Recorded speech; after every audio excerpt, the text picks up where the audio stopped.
Well, it's quite a little celebration today because I just noticed as of today I have this many subscribers.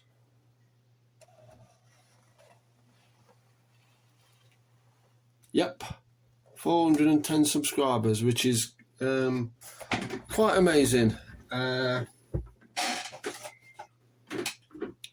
I'd never thought I'd get sort of half that, if I'm going to be honest, and obviously you people out there are enjoying what I'm doing, and I am grateful. I'm very grateful for people bothering to subscribe and tell me stuff in the comments. This is a little bit of an update as well because obviously the videos have become a little bit sparse over the last couple of weeks because if you live in the UK, you may have just noticed a strange bright yellow thing in a strangely coloured blue sky. And obviously, until a couple of weeks ago, well, not even that, maybe even closer than that, week and a half, the weather has just been dire. As soon as the weather goes nice in the summer, if I'm honest, it's what I consider for my model building the kind of a closed season almost, because I've got stuff to do in the garden I want to do, DIY jobs, all that kind of stuff, which is all good fun. But obviously I'm not stuck sitting in the at the bench building models because the weather's lousy and I can't do anything else. It's swings and roundabouts. I want to say actually every cloud has a silver lining, and it literally does. So where am I? I'm at the minute fettling about with the B17 again. It was mentioned to, and I did know this to start with, to be fair, after I'd done it, that the front gun windows, I got the guns in the top sticking out. Basically, I put the glazing in upside down. I'm working on that right now to get that sorted out, because after I started this build, I did what I should have done before I started it. I went to the museum at Duxford and had a brilliant day. As well as having a brilliant day, I photographed the hell out of every aircraft, and particularly any aircraft I knew that I had kits of, and obviously B-17 falls into that. So I mentioned before that these, just throw it away, these pieces are like a Fox's Glacier Mint, basically. There's no kind of, even the instructions were pretty vague. And the box artwork, I can't, well, no, to be fair, if I had looked at the box artwork, I wouldn't have been in this situation.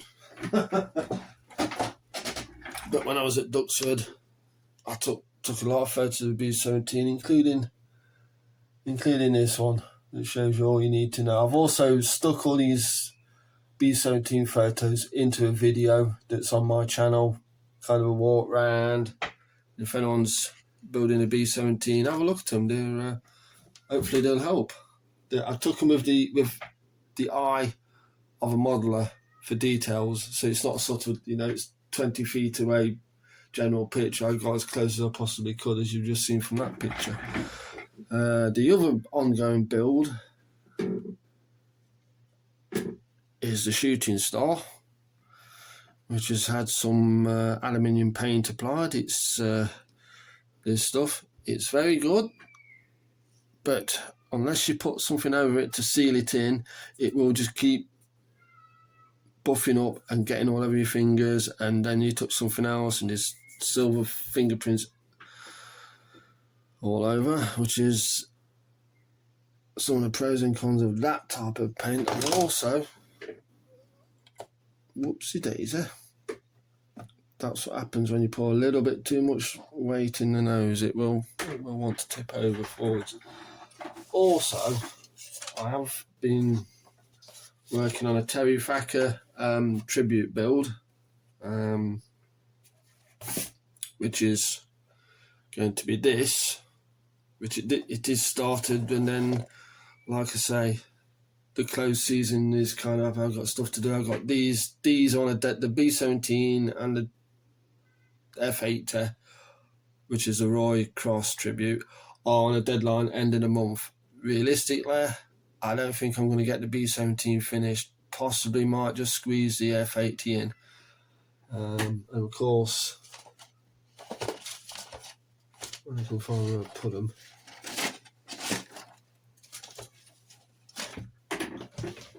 Yeah, I had some of the Kiss My Ass transfer set, and naturally I put it somewhere safe, and as it stands I can't find it. But anyway, apart from that, that's where I am. Modelling is a little bit sparse. I'm trying to just keep the videos up. I am working here and there. It's actually, to be fair, it's too hot to sort of go out in the garden anyway. I've been at work all day, hot there, even inside the house. So, but once I clear this little bit of a backlog, almost, I'm kind of looking around and I'm thinking, right, what am I going to build next? What might be my next foray into the world of modelling? And it's possibly going to be a little small kit, but with lots of rigging and detailing and you name it, and yeah, which is always fun, because I've built a lot of World War I and biplane kits, rigged them. I've never put my rigging techniques onto camera or documented them in any way, so I kind of wanted to. I was hoping I could build this for the Roy Cross tribute, but that is not Roy Cross. That's later bit of artwork, which is why I got it out of the stash. But there we go. It's going to be fun. Any other business apart from me oiling this squeaky chair and having a big old drink of Coca-Cola, and all you're doing is looking at a boring bit of green? Let me just, there you go. Let me give you a better view of the action zone. I'm kind of, if I'm honest, I also kind of want to get away from silver. I'm building a big aircraft really in silver, a little one in silver. So I really want to get back to mattes and camouflage. The 109 wants its decals on and a little bit of light weathering, which is what it's going to have. But it's not pressing. It's not got any sort of finish date, so that's fine, and I'm happy with how that is. Probably after that, I don't know if I've ever shown this, but this is the Vintage Classics HMS Hood with photo etch details. It's a white ensign models photo etch set. I'd kind of like to get that finished, if I'm honest, as well, because that's sat there like that, glaring at me. There's the old handling machine in the corner. I started building that possibly 15 years ago now, I'm sure, maybe longer. Big War of the Worlds fan. And there's this. It's the Hampton is not quite finished. It looks it, but it ain't. It's once it's little aerials and bits and bobs going on before I can fully call it finished. The Blitzers and the Shrimpwagons.